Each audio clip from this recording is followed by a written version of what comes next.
Bon alors aujourd'hui toi et moi j'aimerais qu'on voit ensemble comment tu vas pouvoir être productif tout en voyageant. Quand on est créateur de contenu sur internet, on a tous un petit peu la même envie, c'est de gagner sa vie en voyageant, c'est de vivre de sa passion, de vivre de son contenu et de pouvoir un petit peu vagabonder autour du monde avec son sac. Tu sais, on a notamment ce fameux cliché du digital nomade qui travaille sur sa plage en Thaïlande avec son ordinateur, mais on oublie bien souvent qu'allier travail et voyage, c'est souvent quelque chose de compliqué. Et moi je peux t'en parler parce que je suis parti 3 mois en Asie, là je fais un petit peu un tour d'Europe, je suis au Portugal à l'heure actuelle et c'est vrai que d'un côté tu as envie de voyager, tu vois, et au final c'est totalement contradictoire avec le travail parce que quand tu as envie de voyager, tu as envie de t'évaser, tu as envie de penser à autre chose, tu as envie de découvrir la culture, découvrir l'alimentation, découvrir un petit peu les temples, etc., les belles plages pourquoi pas, mais d'un autre côté il faut que tu restes focus, il faut que tu sois à un bureau, il faut que tu travailles, il faut que vraiment tu commences à être productif.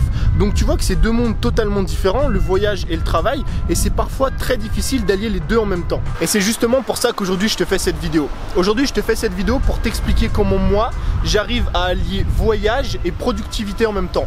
Comment je peux voyager autour du monde, comment je peux un petit peu partir à l'étranger, profiter, découvrir les plages, découvrir les temples, découvrir la culture d'un pays, mais en même temps rester productif pour pouvoir continuer à vivre de mon contenu, continuer à gagner de l'argent, continuer à vendre des produits pour pouvoir continuer évidemment à voyager autour du monde. Et pour ça du coup je vais te donner 4 conseils. Le premier conseil c'est absolument de travailler ton environnement. Quand tu es en voyage et la plupart du temps même chez toi, ce qui t'influe le plus sur ta productivité c'est l'environnement que tu as autour de toi, c'est ce qui t'entoure, c'est les personnes qui t'entourent, c'est le bruit que tu as, c'est la façon dont tu vas être distrait ou pas. Et en voyage bien plus qu'à la maison, l'environnement est ultra important parce que justement tu vas être amené tous les jours en fait à changer d'environnement. Si tu voyages de pays en pays, de ville en ville, tu n'auras jamais le même environnement, tu n'auras jamais on va dire les mêmes habitudes et c'est quelque chose qui est ultra compliqué. Donc moi ce que je te conseille de faire tout simplement si tu as envie d'être productif en voyage, c'est d'avoir un environnement qui répond toujours à 2 critères. Le premier critère c'est le critère de la tranquillité. Si aujourd'hui tu as vraiment envie d'être productif, il faut absolument que tu sois dans un endroit qui est calme,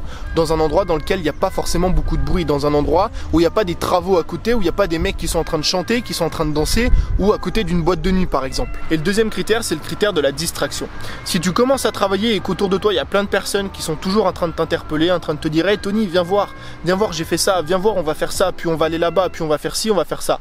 Les distractions aujourd'hui c'est peut-être ce qui nous freine le plus en termes de productivité, notamment une fameuse distraction qu'on connaît tous, c'est celle du téléphone. Et moi je pense que si aujourd'hui tu as envie d'être productif, il faut absolument trouver un environnement de travail qui est calme et où il y a très peu de distractions. Et pour ça je vais te donner 2 conseils. Le premier c'est de travailler dans des coworking. Pourquoi? Parce que les coworking c'est des lieux qui sont faits exprès pour travailler. Tu as notamment une pièce qui s'appelle la Quiet Room. La Quiet Room c'est une pièce dans laquelle la plupart du temps t'as pas le droit de faire de bruit, donc t'as pas le droit de discuter, t'as pas le droit de parler. Tu verras toujours dans un coworking et dans une Quiet Room des personnes qui sont sur leur ordi avec un casque, avec des écouteurs en train de bosser. Et évidemment si tu es dans ce genre d'environnement tu vas faire que travailler. Et le deuxième conseil c'est pas du tout de travailler dans ta chambre d'hôtel, bien au contraire, mais c'est pourquoi pas d'aller dans des cafés.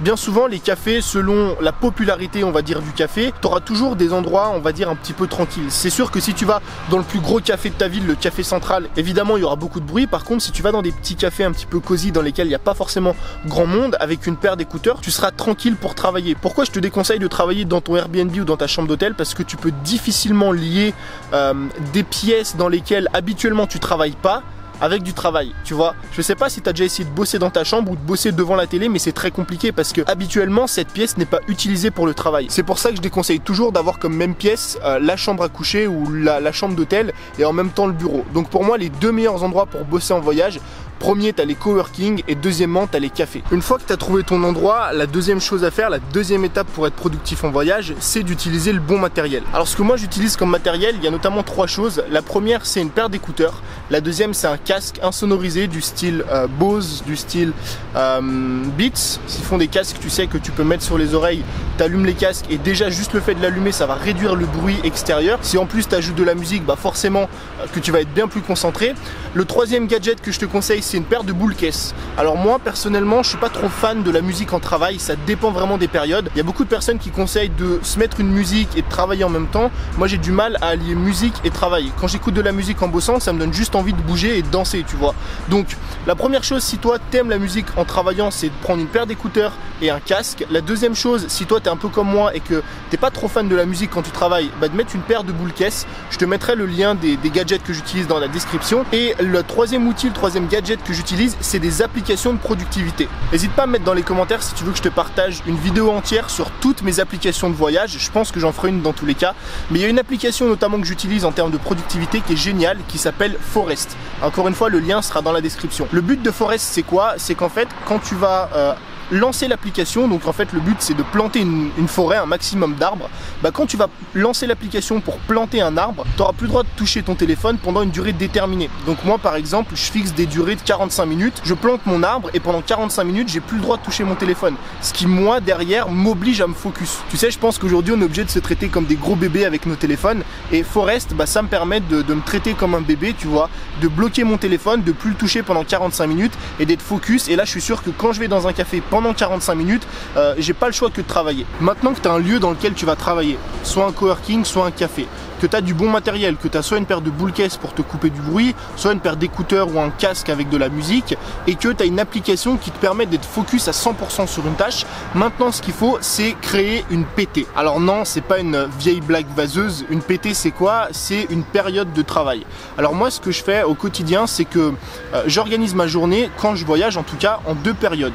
Une période de travail, donc un PT, et un PC. Le PC, c'est quoi? C'est pas une blague non plus, c'est une période de chill. Et la plupart du temps, ce que moi je fais, parce que j'aime bien ça, parce que c'est comme ça que je m'organise, c'est que ma PT, je le mets le matin, je la mets le matin. Donc ma période de travail en général, c'est de 7-8 heures, on va dire, à 11 heures midi, voire 1 heure maximum.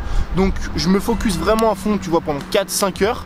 Et pendant ces 5 heures là, tu vois, encore une fois, je mets pas de distraction, j'essaie d'être dans un endroit calme, comme ça me permet de fournir le maximum de travail possible. Et l'après-midi, justement, pendant ma PC, donc ma période de chill, ça me permet de découvrir un petit peu la ville dans laquelle je suis, le pays dans lequel je suis, de chiller, de voyager, de profiter en fait de mon voyage, tu vois. Parce qu'encore une fois, en tant que créateur de contenu et en tant que digital nomade, nous ce qu'on veut, tu vois, ce qu'on a envie, c'est pouvoir travailler et en même temps découvrir le monde. Et c'est dommage, je pense, d'avoir uniquement dans son voyage que des périodes de travail, ou à l'inverse d'avoir que des périodes de chill. Parce que si tu as que des périodes de travail, bah malheureusement tu vas pas découvrir le monde et tu vas certes bien gagner ta vie. Et à l'inverse, si tu as que des périodes de chill, tu vas découvrir le monde, tu vas profiter, mais au bout d'un moment tu n'auras plus assez d'argent parce que tu n'as pas été assez productif. C'est pour ça que je m'organise moi en deux parties dans la journée. Un PT, donc une PT, une période de travail, et une PC, une période de chill, que moi je t'invite à faire et à mettre en place selon ce que t'aimes. Si t'aimes travailler le matin, fais comme moi. Si t'aimes travailler l'après-midi, fais l'inverse. Ou si t'aimes travailler le soir, eh ben, tu mets ta PT le soir et tu chill toute la journée. Et la dernière chose maintenant, une fois qu'on a une PT et une PC, donc une période de travail et une période de chill, ce que je fais, c'est que pendant ma période de travail, je me fixe, on va dire, 3 objectifs. Je t'en ferai une autre vidéo, comment bien se fixer des objectifs en fonction de ce qu'on a envie d'atteindre. Mais en gros, ce que je fais, c'est que je prends ma période de travail de 3, 4 ou 5 heures et je la coupe en 3 parties. Par exemple, première partie, ça dure 1h30, je tourne une vidéo. Tu vois, je tourne la vidéo, je la mets en ligne, je l'upload, je fais le référencement, je fais la miniature. Deuxième partie, je tourne un podcast. Pareil, je prépare, je tourne, je monte, je mets en ligne. Troisième partie, bah, je trouve une autre activité à faire. Par exemple, je sais pas, je tourne 1 ou 2 modules de formation, ou alors je fais un truc de ma to-do list, ou alors je travaille sur mon blog, ou alors je mets en place une stratégie Instagram, etc. Pourquoi fonctionner comme ça? Tout simplement parce que les périodes d'1h30 à 2 heures de travail, tu vois, enfin, fonctionner par mini-objectifs au sein d'une période de 4 ou 5 heures, ça va te permettre sur chaque période d'aller à fond vraiment sur la tâche. Si tu as 1h30 pour monter, enfin pour préparer, tourner, monter une vidéo et la mettre en ligne, tu vas pas penser penser à ton téléphone, tu vas pas penser à ce que tu as à faire à côté parce que tu es là, tu as une deadline, tu dis il faut vraiment que j'aille à fond, tu vois j'ai 1h30 pour le faire.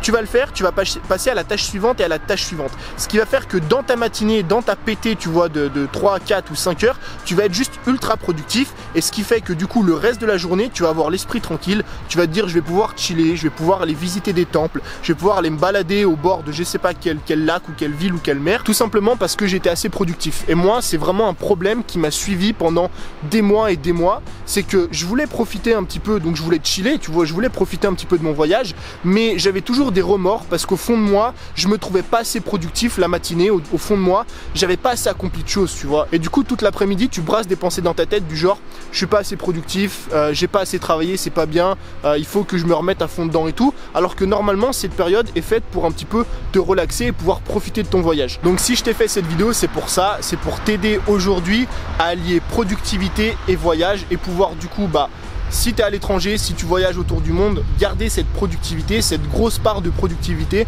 pour pouvoir continuer à développer ton business et à vivre de ton contenu. J'espère que cette vidéo t'a plu. Si c'est le cas, tu me le fais savoir juste en dessous. Moi, je te dis à très vite pour une nouvelle vidéo. Ciao!